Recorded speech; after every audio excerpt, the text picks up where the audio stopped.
Assalamualaikum warahmatullahi wabarakatuh. Waalaikumsalam warahmatullahi wabarakatuh. Yang terhormat kepada Ibu Leonita Swianti selaku dosen pengampu MSDM 2 yang sudah memberikan kepada kami kepercayaan untuk presentasi terkait rancangan sistem MSDM PT Sumber Alpa Diatri Jaya Tbk atau yang kita sebut sebagai Alfamart. Nah, tugas tugas ini juga yaitu untuk memfinalisasikan tugas terakhir yaitu ujian akhir semester. Saya Aldi Rahmat selaku moderator di sini beserta rekan saya ada Risa, Nabila, Naila, Audrey. So, untuk pembahasan terkait slide selanjutnya akan diserahkan kepada rekan saya.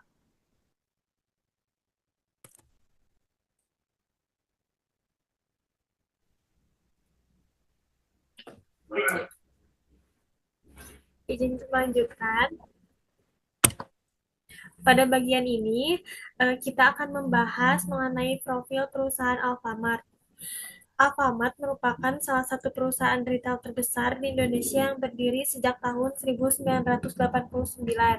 Saat ini, Alfamart memiliki sekitar 18.000 gerai yang tersebar di berbagai wilayah Indonesia dan memperkerjakan lebih dari 120.000 karyawan.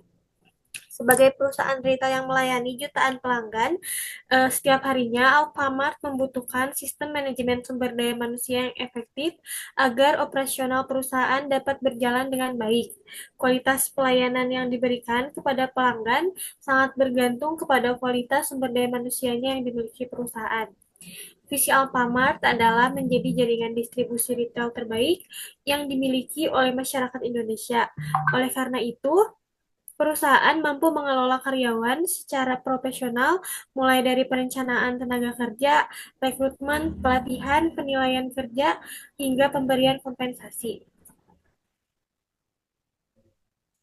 Perencanaan kebutuhan tenaga kerja merupakan langkah awal yang sangat penting dalam sistem MSDM.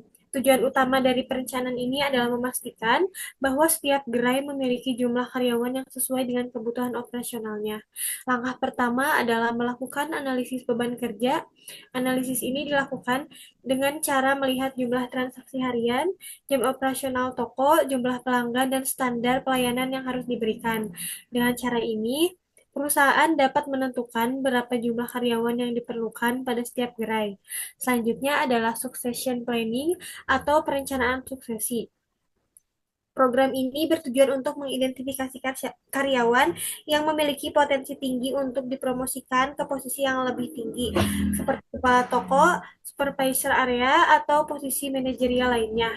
Dengan adanya program ini, perusahaan tidak perlu selalu mencari pemimpin dari luar karena dapat memanfaatkan talenta internal yang sudah memahami budaya perusahaan. Kemudian dilakukan forecasting SDM atau proyeksi kebutuhan tenaga kerja yang untuk 1 hingga 3 tahun ke depan. Proyeksi ini didasarkan pada rencana ekspansi perusahaan seperti pembukaan gerai baru dan peningkatan aktivitas bisnis. Sebagai contohnya, dalam satu gerai Alfamart dibutuhkan satu kepala toko, satu wakil kepala toko, beberapa pramuniaga untuk setiap shift, satu petugas keamanan, dan 2 kasir. Struktur ini dibuat agar operasional toko dapat berjalan secara optimal selama 24 jam. Untuk selanjutnya akan dijelaskan oleh teman saya.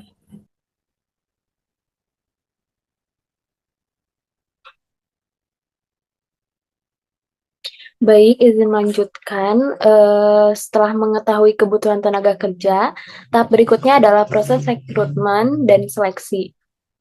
Tahap pertama yaitu identifikasi kebutuhan tenaga kerja yang dilakukan oleh kepala toko bersama bagian HR berdasarkan hasil analisis kebutuhan karyawan. Kemudian tahap kedua adalah publikasi lowongan, pekerjaan melalui berbagai media seperti portal karir Alfamart, Jobstreet, LinkedIn, media sosial maupun program referral dari karyawan internal. Tahap ketiga yaitu seleksi administrasi. Pada tahap ini, perusahaan melakukan pemeriksaan terhadap CV, dokumen pendukung, usia pelamar, serta tingkat pendidikan yang sesuai dengan persyaratan jabatan.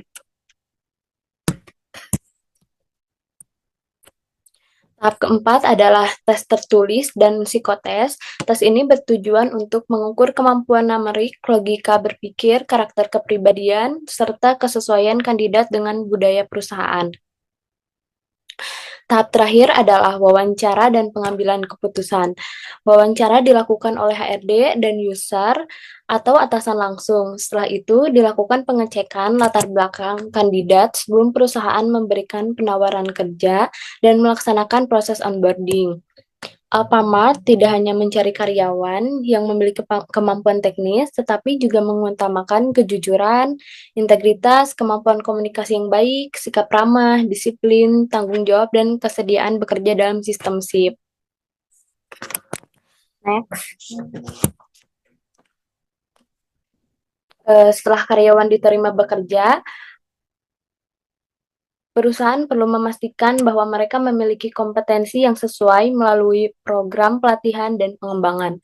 Program pertama adalah onboarding selama 30 hari. Pada masa ini, karyawan diperkenalkan dengan sejarah perusahaan, visi misi, budaya kerja, serta berbagai prosedur operasional standar atau SOP yang berlaku di Alfamart. Selain itu, karyawan juga mendapatkan pelatihan penggunaan sistem kasir atau point of sales, pengelolaan display produk sesuai planogram, serta pelatihan keselamatan dan kesehatan kerja atau K3. Setelah menyelesaikan pelatihan awal, karyawan akan mengikuti uji kompetensi dan sertifikasi internal untuk memastikan bahwa mereka telah memahami tugas dan tanggung jawabnya. Untuk pengembangan jangka panjang, Alfamart menyediakan berbagai program seperti leadership training bagi calon kepala toko, pelatihan pelayanan pelanggan, program cross training antar departemen, e-learning melalui Alfamart Academy, workshop manajemen stok, serta mentoring dari supervisor yang berpengalaman. Metode pelatihan yang digunakan cukup beragam, mulai dari pelatihan di kelas, pelatihan langsung di tempat kerja, e-learning, coaching, mentoring, hingga simulasi pelayanan pelanggan melalui role play. Dengan berbagai metode tersebut, diharapkan kompetensi karyawan dapat terus berkembang. Selanjutnya akan dijelaskan oleh rekan saya.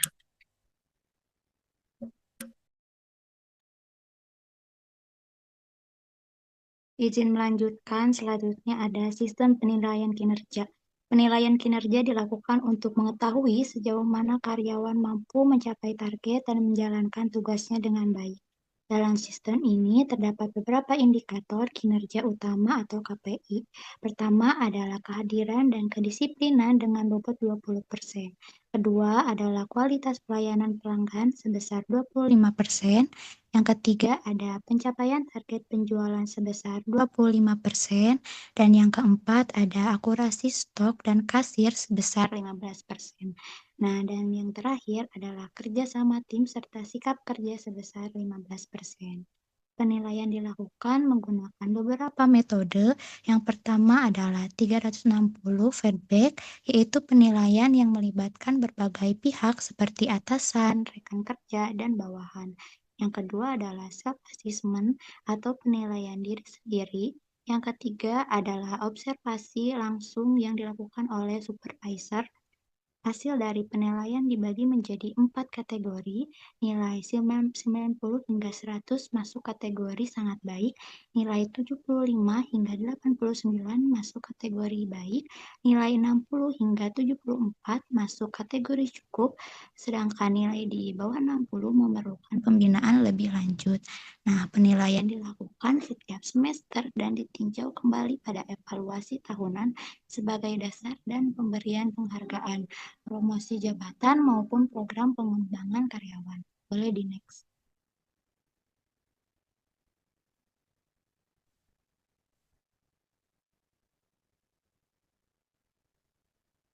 Boleh di next, Bibil.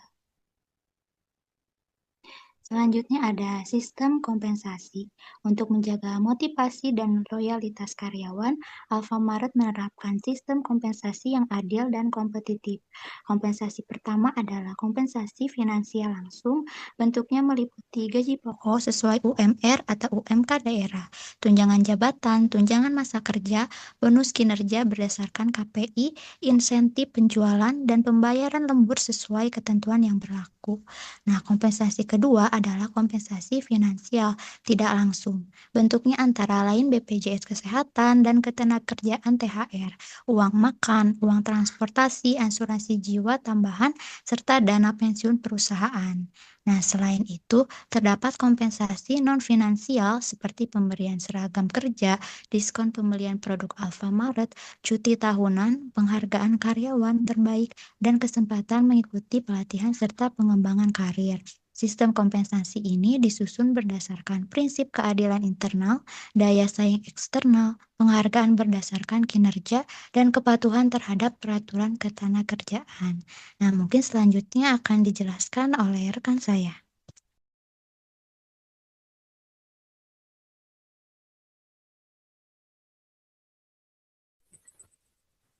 Izin melanjutkan.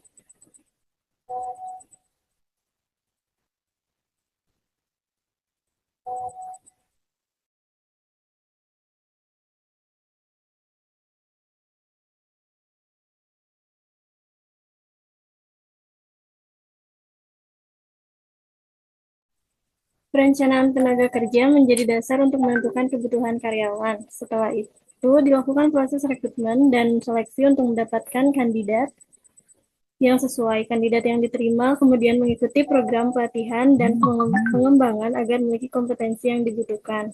Selanjutnya, kinerja mereka akan dinilai secara berkala melalui sistem penilaian kinerja. Hasil penilaian tersebut menjadi dasar dalam pemberian kompensasi penghargaan maupun promosi jabatan. Dengan integrasi yang baik, Alfamart dapat menghasilkan sumber daya manusia yang kompeten, produktif, dan loyal, sehingga mampu mendukung keberhasilan perusahaan dalam jangka panjang. Next. Selanjutnya ada rencana implementasi. Pada bulan pertama hingga bulan kedua dilakukan fase perencanaan kegiatan yang dilakukan meliputi audit SDM, analisis kebutuhan tenaga kerja, pembentukan tim MSDM, serta penyusunan SOP dan kebijakan perusahaan. Pada bulan ketiga hingga keempat dilakukan fase rekrutmen. Perusahaan mulai melakukan lowongan kerja, melakukan seleksi calon karyawan, dan melaksanakan onboarding bagi karyawan yang diterima.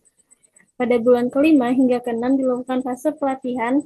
Karyawan mengikuti program orientasi, pelatihan teknis, pelatihan kasir, serta sertifikasi internal. Kemudian pada bulan ke-7 hingga ke-12 dilakukan fase evaluasi.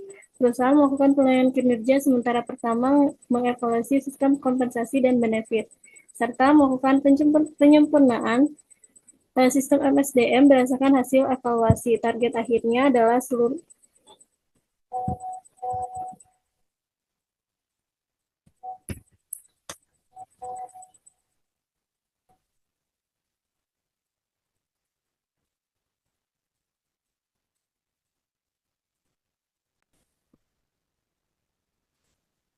izin melanjutkan.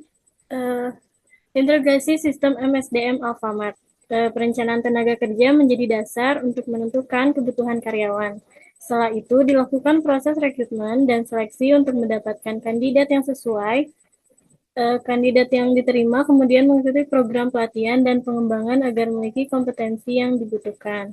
Selanjutnya, kinerja mereka akan dinilai secara berkala melalui sistem penilaian kinerja. Hasil penilaian tersebut menjadi dasar dalam pemberian kompensasi, penghargaan maupun promosi jabatan. Dengan integrasi yang baik, Alfamart dapat menghasilkan sumber daya manusia yang kompeten, produktif, dan loyal, sehingga mampu mendukung keberhasilan perusahaan dalam jangka panjang. Next.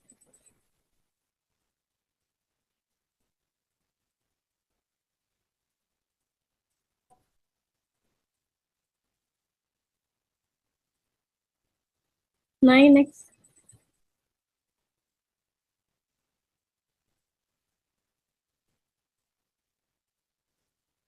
Selanjutnya ada rencana implementasi.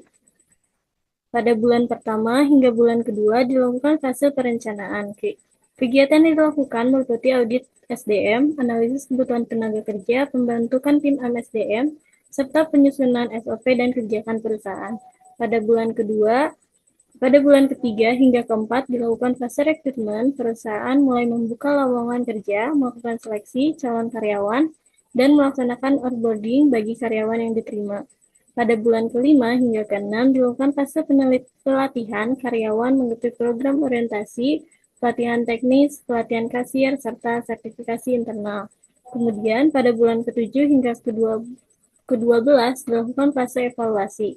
Perusahaan dilakukan penilaian kinerja, sementara semester pertama mengevaluasi sistem kompensasi dan benefit, serta melakukan penyempurnaan sistem MSDM berdasarkan hasil evaluasi. Target akhirnya adalah keseluruhan sistem MSDM dapat berjalan secara terintegrasi pada akhir tahun pertama implementasi. Mungkin selanjutnya akan saya serahkan lagi ke moderator.